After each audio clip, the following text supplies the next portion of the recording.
కంప్లైంట్లో మనోజ్ తండ్రి పేరును ఎక్కడా కూడా చేర్చలేదు. మరి ఈలోగా డీజీపీ ఆఫీస్కు మళ్ళీ వెళ్తూ ఉండడంపై ఎవరిపై కంప్లైంట్ ఇస్తారనే ఉత్కంఠ అయితే ప్రస్తుతం నెలకొంది.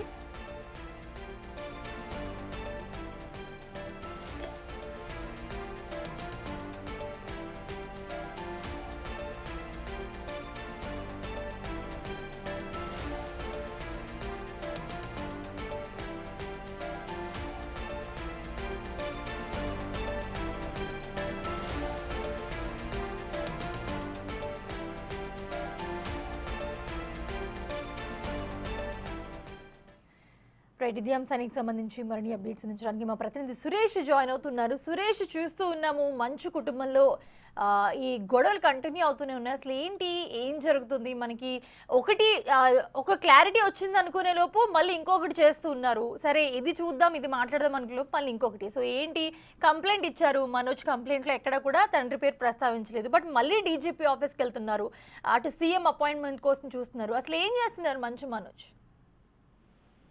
3 రోజుల నుంచి కూడా సస్పెన్షన్ థ్రిల్లర్ లాగా కొనసాగుతుంది మంచు ఫ్యామిలీకి సంబంధించిన వివాదం.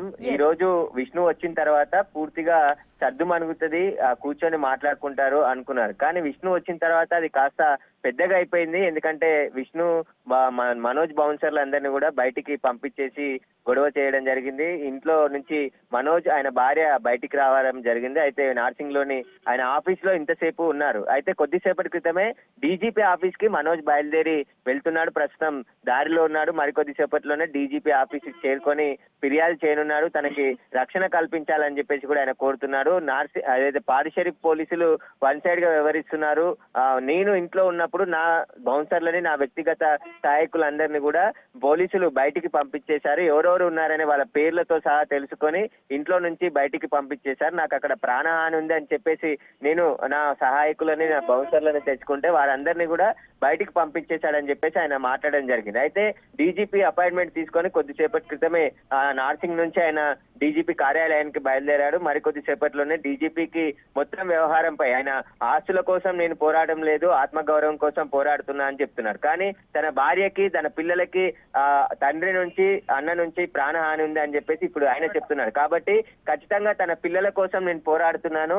తన పిల్లలకి 7 నెలల పాపపై కూడా పోలీస్ స్టేషన్ కంప్లైంట్ లో ఫిర్యాదు చేశాడు మోహన్ బాబు అని చెప్పేసి కూడా ఆయన ఉదయం మాట్లాడుతూ చెప్పడం జరిగింది.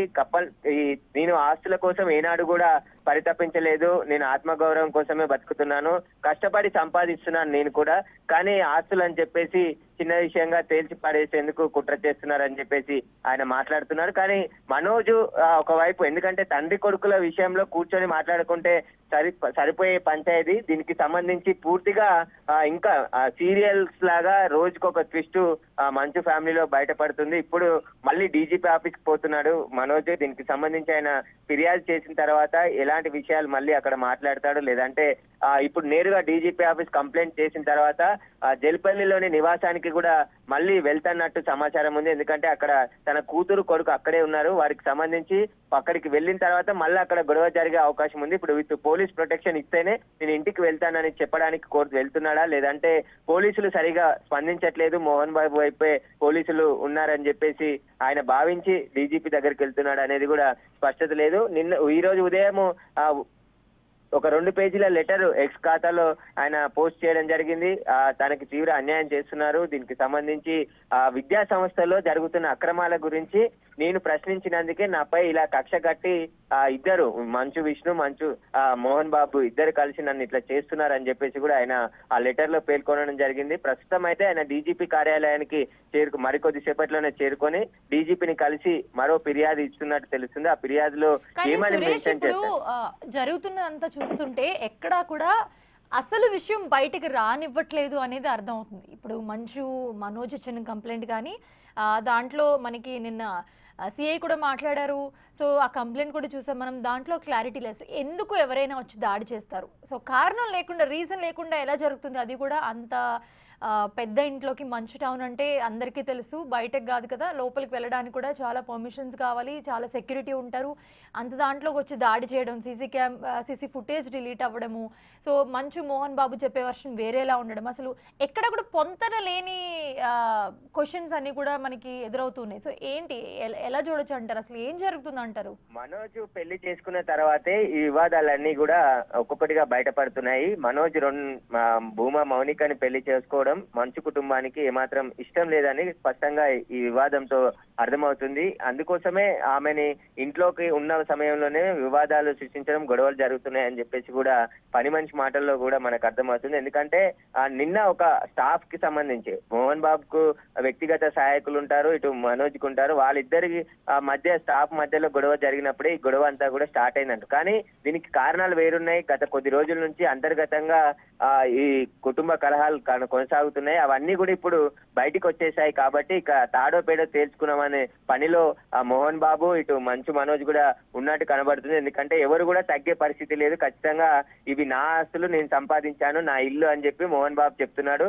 ట్రెస్ పాస్ చేసి మనోజే ఇంట్లోకి చొరబడి ఇల్లు కబ్జా చేసే ప్రయత్నం చేస్తున్నానని ఆయన చెప్తున్నాడు. కానీ మనోజ్ తాను ఇదే ఇంట్లో ఉంటున్నాను, విష్ణు ఉంటున్నాడు, అందరు ఉంటున్నప్పుడు నేనెందుకు ఈ ఇంట్లో ఉండొద్దు అని చెప్పేసి కూడా అతను మాట్లాడుతున్నాడు. కాబట్టి అసలు ఈ గొడవ అనేది ఒక పులి స్టాప్ పడేలాగా కనిపించట్లేదు. ఖచ్చితంగా రోజుకో ఎపిసోడ్ తెర మీదకి వచ్చే అవకాశం ఉంది. ముఖ్యంగా విద్యా సంస్థలకు సంబంధించిన వివాదమే ఎక్కువగా ఉంది. దాంతో పాటు భూమా మౌనిక పెళ్లి జరిగినప్పటి నుంచి కూడా ఈ వివాదాలన్నీ కంటిన్యూగా అవుతున్నట్టు తెలుస్తుంది. ఖచ్చితంగా వారికి ఇష్టం లేకుండా మనోజ్ పెళ్లి చేసుకున్నాడనే ఇదితోనే అతన్ని దూరం పెట్టే ప్రయత్నం చేస్తున్నారని మనోజ్ స్నేహితులు అంటున్నారు. కానీ అదేమి లేదని చెప్పేసి మంచు ఫ్యామిలీ ఖండిస్తుంది. కానీ ఇప్పటి వరకు ఏంటి అసలు కారణాలు అనేది ఇప్పటి వరకు మంచు ఫ్యామిలీ నుండి అఫీషియల్ గా ఎలాంటివి రాలేదు. పోలీసులు స్టేట్మెంట్ రికార్డుకి వెళ్ళినప్పుడు కూడా పోలీసుల విచారణ అంటే స్టేట్మెంట్ రికార్డ్ చేసే సమయంలో కూడా సహకరించలేదు. మా కుటుంబం గొడవ మా ఇంట్లోనే మేము చెప్పుకుంటామని చెప్పేసి పోలీసులకు కూడా చెప్పే ప్రయత్నం మోహన్ బాబు చేసినట్టు తెలుస్తుంది.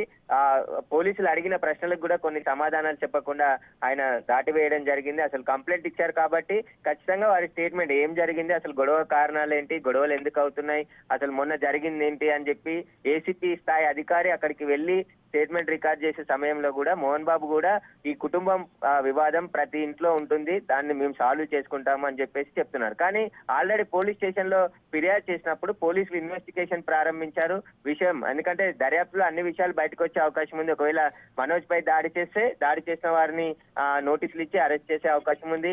ఇటు ఒకవేళ మనోజే మోహన్ బాబు పై దాడి చేస్తే మనోజ్ పై కూడా చర్యలు తీసుకునే అవకాశం ఉంది. సమానంగా ఇద్దరు ఫిర్యాదు చేసినప్పుడు ఇద్దరికి సంబంధించిన ఫిర్యాదులపై పోలీసులు కేసు నమోదు చేశారు. ఆ కేసుకు సంబంధించి దర్యాప్తు ప్రారంభించారు. ఇన్వెస్టిగేషన్ లో భాగంగానే ఈ రోజు మోహన్ బాబు ఇంటికి వెళ్లి దాదాపు అరగంట పాటు అక్కడ మోహన్ బాబుని స్టేట్మెంట్ రికార్డ్ చేశారు. అసలు గొడవ ఎందుకు జరుగుతుంది, బౌన్సర్లను ఎందుకు పెద్ద ఎత్తున అంటే ఇంట్లో ఉన్నది తండ్రి కొడుకులే అయినప్పుడు ఇంత పెద్ద ఎత్తున ముగ్గురికి సంబంధించిన బౌన్సర్లను పెట్టుకోవడం వల్లనే వివాదం జరుగుతుంది. ఒకరికొకరు వాళ్ళందరూ కూడా గొడవ పడి ఆ గొడవని మళ్ళీ కుటుంబానికి అంటగట్టి ఆ తర్వాత రోజుకొక వివాదం జరుగుతుందని చెప్పేసి కూడా తెలుస్తుంది. కాబట్టి ఆ మనోజ్ కి సంబంధించిన బౌన్సర్లను అయితే మొత్తం బయటికి ఈ రోజు పంపించడం జరిగింది. ఆయన బౌన్సర్లు కొంతమంది ఆయనమ్మడే ఉన్నారు, కొంతమంది ఇంటి దగ్గర బయట ఉన్నట్టు తెలుస్తుంది ప్రస్తుతానికైతే. Right, thanks for the updates Suresh.